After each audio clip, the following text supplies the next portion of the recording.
Тихий океан – самое большое пустое место на планете. Треть всей Земли и почти сплошная вода до горизонта, во все стороны. Тысячи лет назад люди начали его пересекать. Без карт, без компаса, без единого куска металла на борту. На лодках, связанных из дерева и веревки. Они находили в этом океане крошечные острова, которых не видно с воды за сотни километров вокруг.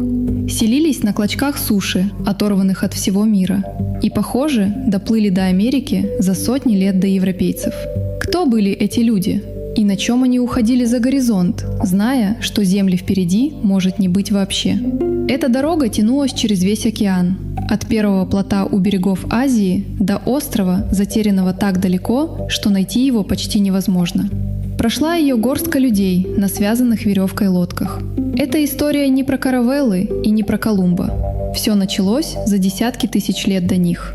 Первый шаг сделан там, где кончается спокойная вода, между Азией и Австралией. Сегодня это Индонезия, россыпь островов между двумя материками. Если встать на пляже Бали и посмотреть на восток, за узким проливом виден следующий остров – Ломбок. До него всего 35 километров, но за этим проливом начинается уже почти другой мир – полоса островов под названием Уоллесия, и тянется она дальше на восток, к самой Австралии. 500 тысяч лет назад океан стоял на 120 метров ниже, чем сейчас. Азия и все ближние острова слиплись в один огромный материк. Австралия, Новая Гвинея и Тасмания слиплись в другой, а между ними осталась эта самая полоса островов. И проливы между ними были слишком глубокими, чтобы пересохнуть даже тогда. Вода тут стояла всегда, и через нее шло сильное течение, которое само по себе, без всякого паруса, тащит лодку вбок. Люди давно жили на этих островах и давно двигались вдоль них на восток, с берега на берег, поколение за поколением.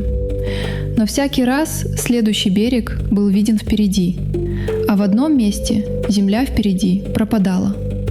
Дальше лежал только пустой горизонт. Один прыжок через открытую воду в 100 километров, и на том конце может быть земля, а может быть ничего. И нашелся тот, кто первым решил – земля там есть. На чем он поплыл, точно не знает никто. Дерево и волокно не лежат в земле 50 тысяч лет. Но лучшая догадка простая – плот. Скорее всего, из бамбука. Бамбук растет в тех краях повсюду. Сам держится на воде и не тонет. И мудреный инструмент для него не нужен. Связал стволы покрепче, оттолкнулся шестом, и ты уже в море. Ты на этом плоту. Вас 5. Кругом сплошная вода. Солнце жарит сверху, деться от него некуда. Ладони соднят от шеста и мокрой веревки. Кожа на плечах трескается от соли. Пресной воды взяли, сколько сумели увезти, а вокруг море, которое пить нельзя. Течение сносит вбок, и приходится все время подгребать, чтобы не унесло мимо цели. 2 день, 3, 4. Ночью страшнее всего. Черная вода, качка в темноте, ни огонька вокруг. Рыбу ловят прямо с плота, воду берегут по глотку. И каждое утро всматриваются в горизонт. Не появилась ли полоска земли? Может, их просто унесло штормом, случайно? Вряд ли. Само по себе одним ветром и течением на тот берег почти не попасть. Расчеты дрейфа раз за разом уносят пустой плот мимо, в никуда. Течение слишком сильное. А вот если выбрать день, поймать нужный ветер и грести к цели, дойти вполне реально. Значит, плыли туда нарочно. Люди стояли на берегу, смотрели на пустой океан и все равно отталкивали плот. Доплывали не все, море отпускало не каждого. Но Австралия наполнилась людьми, а значит, доходили снова и снова. Это были предки нынешних коренных австралийцев и папуасов. И это был первый большой морской переход в истории человечества. Дверей в Австралии было 2. Одна вела с севера, через остров Сулавеси и дальше к Новой Гвинее. Другая с юга, через Тимор, прямо к северному берегу нынешней Австралии. Какой из них шли самые первые, спорят до сих пор. Похоже, что обеими. А что этот путь и правда проходим, проверили совсем недавно.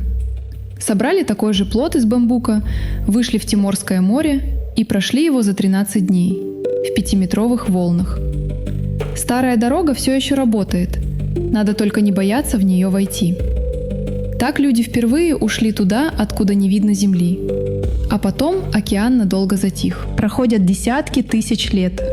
Восточнее, у архипелага Бисмарка близ Новой Гвинеи, 3500 лет назад начинается дорога в Полинезию, в тот самый огромный треугольник океана с углами на Гавайях, в Новой Зеландии и на далеком острове Пасхи. Сама Полинезия лежит еще восточнее, а внутри ее треугольника уместилась бы вся Европа, и еще осталось бы место. Почти сплошная вода, редкие острова, разбросанные на тысячи километров друг от друга. Здесь, у Новой Гвинеи, живут первые из тех, кто в этот океан двинется. Их культуру назвали лапита. Это предки полинезийцев, а корни их тянутся аж от Тайваня. Живут они у самой воды. Дома стоят на сваях прямо над рифом.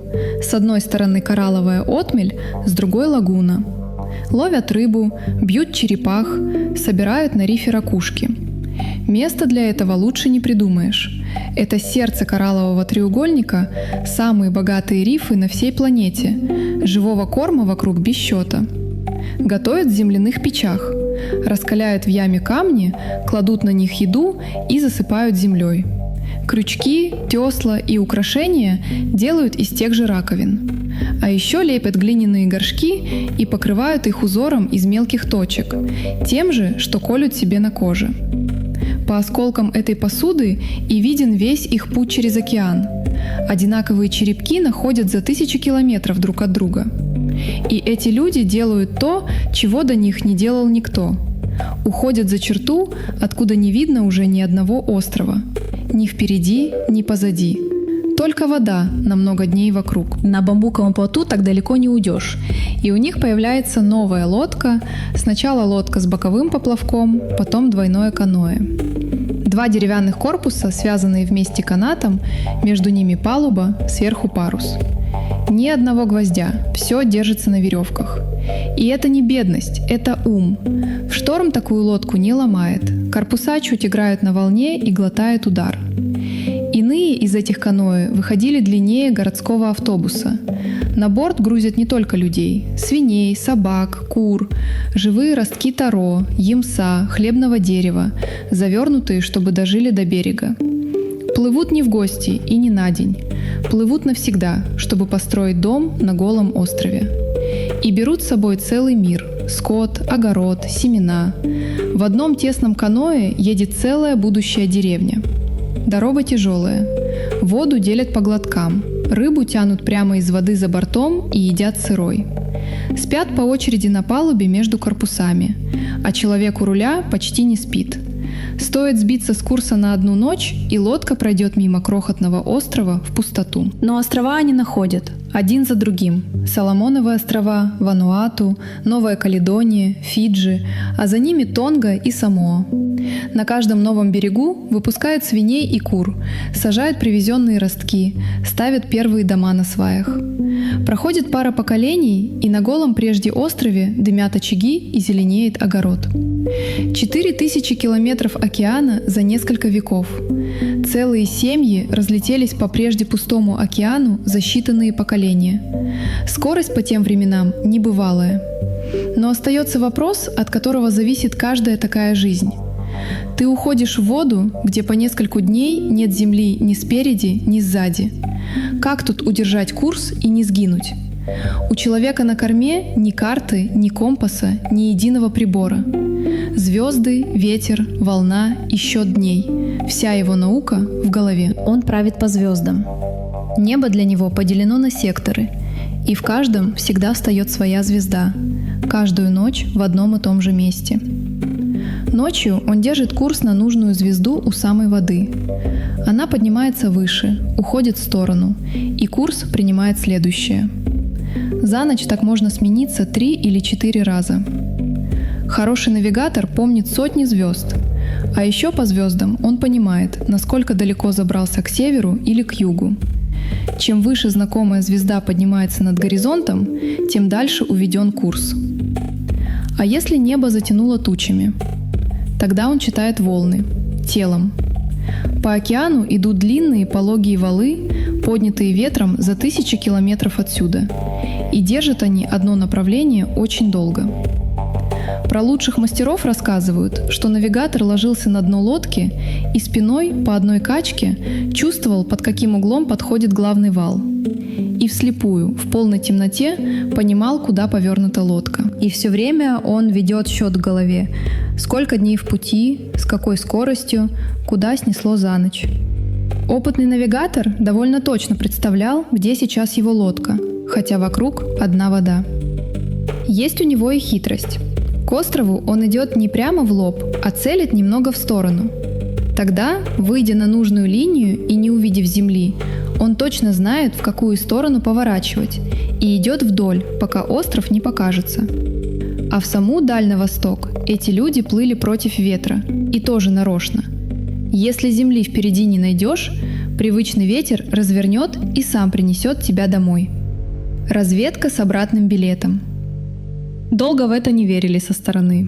Думали, найти крохотный остров в таком океане можно только по слепой случайности. Спор закончился не так давно. Человек по имени Мао Пяиук, один из последних, кто еще владел этим искусством целиком, провел большое двойное каноэ от Гавайев до Таити. 4000 километров открытой воды, без единого прибора. И пришел точно туда, куда шел. Это была неудача, это знание, только записанное не на бумаге, а в памяти и в теле.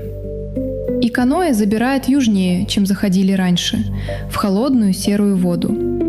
Впереди огромная земля, которой еще не касался ни один человек, и путь к ней уводит в широты, где океан злее и холоднее всего, что эти островитяне из тропиков знали прежде.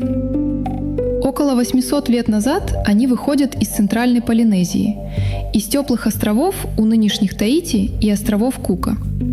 В преданиях эту родину зовут Хаваики. Лодка здесь называется вака – большое двойное каноэ для дальней дороги. В нем везут целые семьи и мешки со сладким картофелем, который тут зовут кумара. Запомни это растение, оно еще вернется в самом конце пути. А кто первым нашел эту землю, маори рассказывают в своих преданиях. Герой этих преданий, мореход Купе, будто бы гнался через океан за огромным осьминогом, который воровал рыбу с его крючков, и в этой погоне наткнулся на неизвестную сушу далеко на юге. Был ли Купе живым человеком или это образ из легенды, сказать нельзя, но саму дорогу на юг маори помнят накрепко, а имя, которое дали этой земле, стоит того, чтобы его услышать – Аотеароа – длинное белое облако. Есть у мореходов примета. Над островом облако часто стоит на месте, зацепившись за вершину, когда все прочие облака плывут мимо. Землю на юге и заметили по такому облаку, и назвали ее прямо по тому знаку, по которому нашли. Земля оказалась совсем не похожа на теплые острова, откуда пришли эти люди. Огромная, холодная, с горами в снегу и густыми темными лесами. Зверей на ней не водилось совсем, ни одного.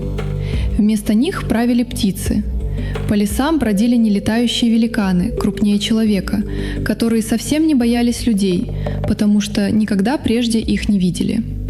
Звали их Моа, и самые большие вытягивались почти на 3 метра.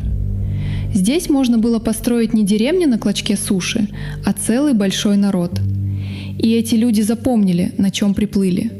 Не просто наши предки пришли по морю, а точные имена своих каноэ – Тайнуи, Те-Арава, Матаатуа, Такитиму. Проходит 700 лет, и сегодня их потомки маори, когда знакомятся, первым делом называют не свое имя и даже не род, а свою ваку – то каноэ, что некогда привезло их семью через океан. Лодка давно сгнила, а ее имя все еще живет. Это была последняя большая земля на планете, до которой добрались люди. Все остальные крупные земли к тому времени уже были обжиты. Это оставалось пустой до самого конца. и дверь в нее открылась с воды. Впереди самая дальняя и самая одинокая точка во всем океане, и то, что лежит даже за ней. Подпишитесь, чтобы дойти туда до конца. Курс лодок снова ложится на восток, в пустой угол океана, где земли почти нет вовсе. Впереди та самая загадка из начала. Как попасть на остров, которого не видно? Цель этих людей — это Рапа-Нуи, тот самый остров с огромными каменными головами, который на другом конце света назовут островом Пасхи. Один из самых одиноких обитаемых клочков суши на Земле. До ближайшего материка от него 3700 километров, до ближайшего населенного острова 2000, а сам он длиной всего 24 километра. Это лишь торчащие из воды вершины огромных подводных вулканов, поднявшихся с самого дна океана. Найти его в океане — это как с завязанными глазами ткнуть пальцем в глобус и попасть в булавочную головку. Увидеть остров заранее нельзя, но он выдает себя еще до того, как покажется на горизонте, если знать, что читать. Первыми весть о земле приносят птицы. Высоко идет фрегат. Он уходит от острова за сотню с лишним километров, но на воду не садится никогда. Поэтому под вечер его полет чертит прямую линию к родному острову. Ближе кружит белая крачка. Она кормится не дальше 50 километров от суши и каждый вечер возвращается домой. Увидел под вечер крачек, летящих в одну сторону, значит, земля там, примерно в дне пути. За птицами вступает волна. Большой вал, налетая на остров, не гаснет, а отражается и обтекает его. И позади острова волны сталкиваются и путаются. Эту сбитую встречную рябь навигатор чувствует телом за целые сутки, до того, как покажется хоть камень. По ней он понимает, что земля близко и с какой стороны она лежит. А в темноте, по рассказам мореходов, помогало то, чему и сегодня нет ясного объяснения. Они говорили о вспышках света глубоко под водой, которые в ночи будто указывают в сторону острова за сотню километров. Называли это «Те-Лапа», подводная молния. Что это такое и вправду ли по нему можно было держать путь, спорят до сих пор. Но в рассказах самих навигаторов эти вспышки выводили к земле. Так и находят в океане остров, которого не видно, ни глазами, птицей, волной и светом под водой. Пришли на Рапа-Нуи примерно 800 лет назад из глубины Восточной Полинезии, вероятно, с Мангаревы или с Маркизских островов. В памяти острова остался вождь по имени Хоту-Матуа, высадившийся на берегу Анакена. Свой остров эти люди называли пупом мира. Вокруг на 1000 километров и правда ничего. Тогда он был совсем не таким, каким его увидят потом европейцы. Его покрывали густые пальмовые леса, вокруг кишела рыба, на скалах гнездились птицы. Для людей, вышедших живыми из океана, это был настоящий рай. Те самые каменные головы, огромные фигуры в несколько человеческих ростов, они поставят уже позже, но это совсем другая история. Люди на деревянной лодке, без единого прибора, прицельно попали на клочок суши размером с песчинку посреди крупнейшего океана планеты. Не заблудились, не наткнулись случайно. Пришли ровно туда, куда шли. Здесь бы дороги и закончатся. Последний остров, край света, дальше только вода. Но для этих людей край света был не здесь. В огородах Полинезии и на Рапа-Нуи и в далекой Новой Зеландии задолго до первого европейца в этих водах уже рос тот самый сладкий картофель – кумара. А родина у него одна – Южная Америка, другой край океана. Сам он через воду плавать не умеет, значит, его привезли на лодке. И даже имя у него будто с того берега. В Андах, откуда растение родом, его зовут кумар, почти то же слово. Оно приплыло через океан вместе с растением. Древнейшим клубням, найденным на этих островах, около 1000 лет. То есть картофель попал сюда задолго до того, как в этих водах показался хоть один европейский корабль. Один норвежец по имени Тур Хейердал был уверен, что все было наоборот, что это жители Южной Америки уплыли в океан и заселили острова, а не полинезийцы добрались до Америки. Чтобы это доказать, он своими руками построил плот из бальсового дерева и в 1947 году прошел на нем от берега Южной Америки через океан до Полинезийских островов. Плот дошел, только вышло ровно наоборот. И показали это не лодка, а гены.